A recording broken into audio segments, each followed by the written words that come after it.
नमस्कार दोस्तों, स्वागत है आपका अपने चैनल अल्टीमेट नॉलेज पर। दोस्तों, जिस प्रकार से भारत में रहने वाले शांति दूत नरेंद्र मोदी से परेशान हैं और हमेशा दिन रात पानी पी पी करके नरेंद्र मोदी को कोसते रहते हैं, ठीक इसी प्रकार से इटली में रहने वाले शांति दूत भी जॉर्जिया मेलोनी से बहुत ज़्यादा परेशान है और जॉर्जिया मेलोनी को हमेशा कोसते रहते हैं। दोस्तों, आप सब लोगों ने देखा होगा कि जब भी जॉर्जिया मेलोनी और प्रधानमंत्री नरेंद्र मोदी एक दूसरे से मिलते हैं तो दोनों ही नेता एक दूसरे का गर्मजोशी के साथ स्वागत करते हैं। इसका कारण है कि जॉर्जिया मेलोनी और प्रधानमंत्री नरेंद्र मोदी की विचारधारा एक जैसी मानी जाती है। लेकिन आपको जानकर के आश्चर्य होगा कि शांति दूतों को लेकर के जॉर्जिया मेलोनी मोदी से एक कदम आगे मानी जाती है। दोस्तों, इटली के अंदर रहने वाले शांति प्रिय समुदायों की गिनती नहीं की जाती। दोस्तों, हर देश अपने देश में रहने वाले लोगों की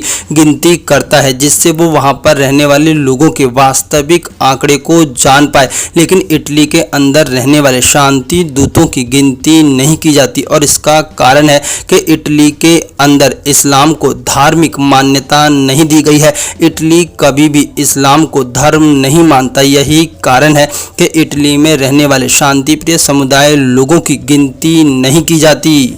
किसी भी देश का भविष्य कैसा होगा ये सिर्फ वहाँ के नेता नहीं बल्कि वहाँ पर रहने वाली जनता भी निर्णय करती है। दोस्तों, इटली के लोगों का ऐसा मानना है कि इस्लामिक संस्कृति इटली के लोगों के लिए पूरी तरह से गलत है। अगर इटली के अंदर इस्लामिक संस्कृति को बढ़ावा मिलता है तो ये इटली के भविष्य के लिए बिल्कुल भी सही नहीं होगा। इटली की संस्कृति इस्लामिक संस्कृति से पूरी तरह से अलग है। इसी कारण से इटली के लोग कभी भी इस्लाम को अपने देश के अंदर बढ़ावा नहीं देते। दोस्तों, जॉर्जिया मेलोनी ने इटली के अंदर इस्लाम को धार्मिक मान्यता देने से पूरी तरह से मना कर दिया है, जिसे लेकर के बहुत से देश जॉर्जिया मेलोनी और इटली से खफा है। लेकिन इटली की प्रधानमंत्री जॉर्जिया मेलोनी को इससे कोई भी फर्क नहीं पड़ता। जॉर्जिया मेलोनी ने इस बारे में कहा है कि वो इस बात को नहीं चाहती कि इटली के अंदर मुसलमानों की आबादी बढ़े, क्योंकि ऐसा होने से इटली के अंदर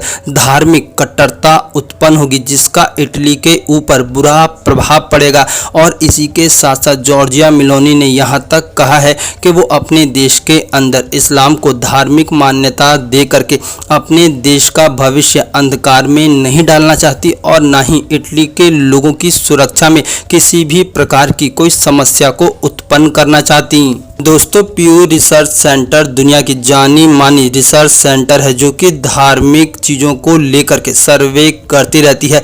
प्यू ने अपने रिसर्च में इस बात का दावा किया है कि इटली के अंदर रहने वाले लगभग 61% इटालियन लोग अपने जीवन में इस्लाम को गलत मानते हैं और उनका ऐसा मानना है कि इस्लाम किसी भी देश की संस्कृति और सभ्यता के लिए पूरी तरह से खतरनाक है। यही कारण है कि इटली की राजनीति में कभी भी शांति प्रिय समुदाय को विशेष महत्व नहीं दिया जाता और ना ही इटली के अंदर इस्लाम को धार्मिक मान्यता दी जाती है। दोस्तों, आप लोगों का इटली की प्रधानमंत्री जॉर्जिया मेलोनी और इटली के लोगों के बारे में क्या सोचना है, प्लीज़ अपनी राय कमेंट बॉक्स में ज़रूर बताएं।